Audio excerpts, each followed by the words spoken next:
আসসালামু আলাইকুম সুপ্রিয় দর্শক, আজ আপনাদের সাথে মাত্র একটি ডিম দিয়ে তৈরি কেকের রেসিপি শেয়ার করব। আজকের এই কেকটি আমি চুলায় তৈরি করব।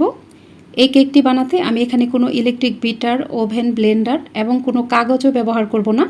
কোনো প্রকার কাগজ দেওয়া ছাড়াই কিন্তু আমি এই কেকটি তৈরি করব। অনেকেই বলেন হাঁড়ির নিচে কাগজ দিলে কেক পোড়া পোড়া গন্ধ লাগে, তাই আমি এখানে কোনো কাগজ ব্যবহার করব না। চুলায় তৈরি করার ফলেও এই কেকের কালার হবে একদম ওভেনের তৈরি কেকের মতোই এবং এই কেকটি খেতেও হবে ভীষণ মজার। আপনারা অবশ্যই ভিডিওটি শুরু থেকে শেষ পর্যন্ত দেখবেন। এর জন্য প্রথমেই বাটিতে একটা ডিম ভেঙে নিব। এই ডিমটা অবশ্যই নর্মাল তাপমাত্রায় থাকতে হবে। ফ্রিজে ডিম থাকলে 1 ঘন্টা আগে ডিমটা ফ্রিজ থেকে বের করে রাখতে হবে। এরপর এখানে দিয়ে দিব 1/3 কাপ পরিমাণ চিনি। এবার একটা নর্মাল হ্যান্ড হুইক্সের সাহায্যে এই ডিম ও চিনিটাকে খুব ভালোভাবে মিশিয়ে নেব। হাতের কাছে হ্যান্ড হুইক্স না থাকলে আপনারা এখানে কাঁটা চামচ ব্যবহার করতে পারেন। এই ডিম ও চিনিটাকে এমনভাবে মিশিয়ে নিতে হবে যেন চিনিটা খুব ভালোভাবে গলে যায় এবং এগুলোর কালার একদম চেঞ্জ হয়ে যায়। যখন চিনিটা ভালোভাবে গলে এটা এরকম সাদাটে কালার হয়ে যাবে, তখন বুঝবেন এটা মেশানো হয়ে গেছে। এই কাজটি করতে একটু বেশি সময় লাগতে পারে। দেখুন এটা এরকম একটু সাদাটে কালার হয়ে যাবে। এবার আমি এখানে দিয়ে দিব 1/4 কাপ পরিমাণ রান্নার রেগুলার তেল। আপনারা এখানে সব কিছুই অবশ্যই মেজারমেন্ট কাপ দিয়ে মেপে নেবেন, তাহলে কেকটা একদম পারফেক্ট হবে। তেলটাকে খুব ভালোভাবে মিশিয়ে নেব। তেলটা খুব ভালোভাবে মিশিয়ে নেওয়ার পর আমি এখানে দুধ দিয়ে দিব। এখানে আমি 2 টেবিল চামচ পরিমাণ দুধ দিব। এই দুধটাও অবশ্যই নর্মাল তাপমাত্রায় থাকতে হবে। এবার এখানে দিয়ে দিব 1/2 চা চামচ পরিমাণ ভ্যানিলা এসেন্স। হাতের কাছে ভ্যানিলা এসেন্স না থাকলে এখানে সমপরিমাণ লেবুর রসও দিয়ে দিতে পারেন। এবার আবারও সব কিছু ভালোভাবে মিশিয়ে নেব। দুধ ও ভ্যানিলা এসেন্সটা ভালোভাবে মিশিয়ে নেওয়ার পর আমি এখানে একটা চালনি নিয়ে নিব।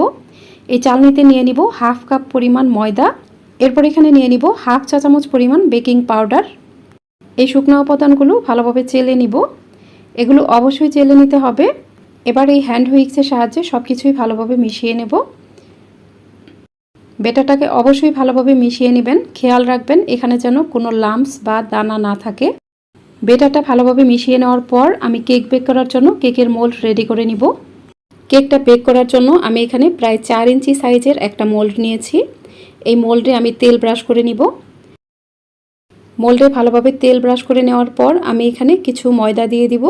ময়দাটাকে মোল্ডের সাথে ঘুরিয়ে ঘুরিয়ে ভালোভাবে মিশিয়ে নেব। মোল্ডের সাথে ময়দাটুকু ভালোভাবে মিশিয়ে নেওয়ার পর বাড়তি ময়দাটুকু আমি ঝেড়ে ফেলে দিব। এরপর আমি মোল্ডের মাঝে কেকের ব্যাটার ঢেলে দিব। এই ব্যাটারটাকে মোল্ডের মাঝে একটু উপর থেকে ঢালবেন, তাহলে ব্যাটারের মাঝে কোনো এয়ার বাবলস থাকবে না। সম্পূর্ণ ব্যাটার ঢেলে দেওয়ার পর ব্যাটারের মাঝে একটা কাঠির সাহায্যে এভাবে ঘুরিয়ে নেব। তাতেও এখানে যদি কোনো এয়ার বাবলস থাকে সেগুলো নষ্ট হয়ে যাবে। এরপর এই মোল্ডটাকে এইভাবে কয়েকবার একটু ট্যাপ করে নিব। তাতেও যদি এখানে কোনো এয়ার বাবলস থাকে সেগুলো নষ্ট হয়ে যাবে। এবার আমি এই কেকটাকে বেক করতে চলে যাব। এর জন্য চুলায় একটা নর্মাল সিলভারের হাঁড়ি বসিয়ে দিয়েছি। এই হাঁড়িটাকে আমি চুলার মিডিয়ামের থেকেও একটু কম আঁচে এটা প্রিহিট করে নিচ্ছি। এই হাঁড়িটাকে আমি 5 মিনিটের মতো প্রিহিট করে নিয়েছি। অর্থাৎ কেকের মোল্ড বসানোর আগে এই হাঁড়িটাকে আমি ঢাকনা দিয়ে ঢেকে কয়েক মিনিট গরম করে নিয়েছি। ঢাকনা খুলে হাঁড়ির ভিতরে একটা স্ট্যান্ড বসিয়ে দিব। হাতের কাছে এরকম স্ট্যান্ড না থাকলে যে কোনো স্টিলের অথবা সিলভারের ছোট বাটি উপর করে বসিয়ে দিবেন। এবার এই স্ট্যান্ডের উপরে আমি কেকের মোল্ড বসিয়ে দিব এবং হাঁড়িটাকে ঢাকনা দিয়ে ঢেকে দেব। চুলার মিডিয়ামের থেকে সামান্য কম আছে আমি এটা বেক করব। চুলার আঁচ কিন্তু একবারে কমিয়ে দিবেন না, চুলার আঁচ মিডিয়ামের থেকে একটু কম থাকবে। অর্থাৎ চুলার আঁচ মিডিয়াম ও লো এর মাঝামাঝি অবস্থায় থাকবে। অনেকেই প্রশ্ন করেন যে হাঁড়িটা পুড়ে যাবে কিনা। কেক বানানোর শেষ পর্যায়ে আমি আপনাদেরকে হাঁড়িটা দেখিয়ে দিব, হাঁড়িটা একটুও পুড়ে যাবে না। আর আপনি যদি কেকের মাঝে ওভেনের তৈরি কেকের মতো সুন্দর কালার আনতে চান, তাহলে এখানে কোনোভাবেই কাচের ঢাকনা ব্যবহার করা যাবে না। আপনাকে এখানে সিলভার, অ্যালুমিনিয়াম অথবা স্টিলের ঢাকনা ব্যবহার করতে হবে। কাচের ঢাকনা নিলে কিন্তু কেকের কালার সুন্দর হবে না। আর আমি এখানে কোনো কাগজ ব্যবহার করিনি। কাগজ ব্যবহার না করার ফলেও কিন্তু কেকের কালার অনেক সুন্দর আসবে। আপনারা অবশ্যই আমার প্রতিটি টিপস ফলো করবেন। আশা করছি আপনারাও পারফেক্ট একটা কেক বানিয়ে ফেলতে পারবেন। আর কেক চুলায় দেওয়ার পর বারবার চুলার আঁচ কমানো অথবা বাড়ানো যাবে না। কেক বানানোর শুরু থেকে শেষ পর্যন্ত চুলার আঁচ একই রকম থাকবে। আর বারবার ঢাকনা খুলে কেক চেক করা যাবে না।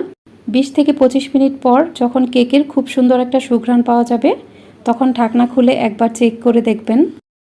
এই কেকটা যেহেতু আমি একটা ডিম দিয়ে তৈরি করেছি এবং হাফ কাপ ময়দা নিয়েছি, তাই এই কেকটা বেক হতে খুব বেশি সময় লাগবে না। প্রায় 25 মিনিট পর আমি ঢাকনাটা খুলে নিব। ফিরে এলাম 25 মিনিট পর। এ সময় কিন্তু কেকের খুব সুন্দর একটা সুঘ্রাণ বের হয়েছিল। দেখুন কেকটা মাশাআল্লাহ দেখতে অনেক বেশি সুন্দর হয়েছে। আমার এখানে কেকটা বেক হতে প্রায় 25 মিনিট সময় লেগেছে, তবে আপনাদের আরও কম বা বেশি সময় লাগতে পারে। আমি একটা কাঠির মাধ্যমে চেক করে দেখব। দেখুন কাঠিটা একদমই ক্লিন এসেছে, তার মানে কেকটা হয়ে গেছে। আমার এই কেকটা হয়ে গেছে। এখন আমি এই কেকটা চুলা থেকে নামিয়ে নিব। দেখুন কেকের কালার কিন্তু একদম ওভেনের তৈরি কেকের মতোই হয়েছে। আমি এই কেকটা নামিয়ে ঠান্ডা করে তারপর আপনাদেরকে এটা মোল্ড আউট করে কেটে দেখিয়ে দিব। এখন আমি আপনাদেরকে হাঁড়ির অবস্থাটা দেখিয়ে দিব। দেখুন হাঁড়িটা কিন্তু একদমই পুড়ে যায়নি। অনেকেই প্রশ্ন করেন যে হাঁড়িটা পুড়ে যায় কি না। দেখুন হাঁড়িটা একদমই পুড়ে যায়নি। এই কেক বানানোর সময় চুলার আঁচ অনেক বেশি বাড়িয়েও দিবেন না, আবার একদম কমিয়েও দিবেন না। চুলার আঁচ মিডিয়াম ও লোয়ের মাঝামাঝি অবস্থায় থাকবে, তাহলে দেখবেন হাঁড়িটাও পুড়ে যাবে না এবং কেকটাও অনেক সুন্দর হবে। কেকটা ঠান্ডা করে মোল্ড আউট করে নেওয়ার পর আমি আপনাদেরকে কেটে দেখিয়ে দিচ্ছি। কেকটা কিন্তু অনেক বেশি সুন্দর হয়েছিল। এই কেকটা দেখতেও যেমন সুন্দর হয়েছে, খেতেও কিন্তু ভীষণ মজার হয়েছিল। দেখুন কেকটা কতটা পারফেক্ট হয়েছে। আমি সম্পূর্ণ কেকটাই কিন্তু কেটে নিয়েছি। আশা করছি আজকের রেসিপিটিও আপনাদের সবার কাছে খুবই ভালো লেগেছে। ভালো লাগলে অবশ্যই আমার ইউটিউব চ্যানেলটিকে সাবস্ক্রাইব করে পাশে থাকা অল লেখা বাটনটাতে ক্লিক করে দিবেন। আর ভিডিওটি যারা ফেসবুক থেকে দেখছেন তারা অবশ্যই আমার ফেসবুক পেজটিকে লাইক ও ফলো দিয়ে রাখবেন। আর আপনারা অবশ্যই ভিডিওটিকে বেশি বেশি শেয়ার করে অন্যদেরকেও দেখার সুযোগ করে দিবেন। আর আমার আজকের এই রেসিপিটি আপনাদের কাছে কেমন লাগলো আমাকে অবশ্যই কমেন্ট করে জানাবেন। আজ তাহলে এই পর্যন্তই। এরপর আবারও হাজির হব আরও সহজ ও নতুন কোনো রেসিপি নিয়ে। সে পর্যন্ত সবাই অনেক বেশি ভালো থাকবেন। আল্লাহ হাফেজ।